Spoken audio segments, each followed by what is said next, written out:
A grand jury has reached a decision in the death of Damon Lamar Johnson, the man who died while Portland police were taking him into custody during a welfare check this past summer. And the district attorney announced the officers involved will not face criminal charges. Let's check in with Joelle Jones. She has covered this case from the beginning, live tonight now. Joelle, what can you tell us about what you know and what's the latest? Well, Liz, I just first want to get to some of the reactions. City councilors, mental health advocates, as well as legal experts are not happy about this decision. The announcement comes as Johnson's sister Terry says she feels that policy overshadowed the loss of life in this case, and as questions still remain about how police respond to people in a mental health crisis. Damon.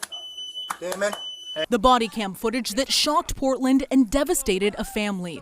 52-year-old Damon Lamar Johnson handcuffed face down as police try to take him into custody last June. Roll over on your side. Take a breath. What do you want me to do? Just relax. Roll over. Officers J.P. Duque Valencia, Travis Wortman, and Jason Epton responded to a welfare check at his North Portland apartment where Johnson, a Navy veteran, was reportedly in a mental health crisis. Minutes after they placed him on a mental health hold, he stopped breathing and later died at the hospital. The medical examiner ruled that Mr. Johnson died from prone restraint cardiac arrest with a contributing cause of acute methamphetamine intoxication. Chief Bob Day says the officers involved will return to in-house work as the Bureau conducts an internal review. I have not made a decision about whether or not this is within policy, and their return to this role should not be seen as a determination of whether or not it's within policy. Just the challenge is, does the Portland Police Bureau learn?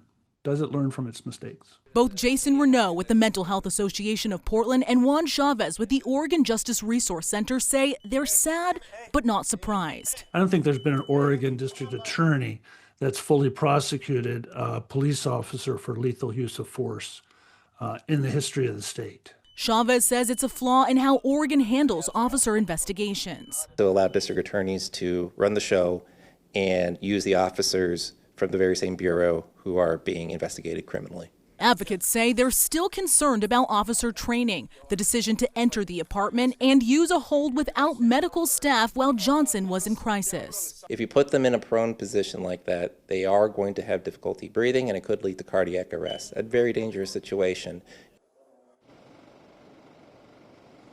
Now, I spoke briefly with Johnson's sister Terry. She called the decision disappointing, stating they say officers were trained. I can't tell that from the camera footage. They're speaking to intoxication. I really don't think that excuses their actions. Now, in response, Chief Day says the Portland Police Bureau is not making excuses and that they're a learning agency. When I asked if he was open to phasing out prone restraint, he said he could not commit to that at this time. Now, DA Vasquez says they plan to release the full grand jury transcripts, including the medical examiner's findings on Monday. Reporting live in downtown Portland, I'm Joelle Jones, KOIN 6 News.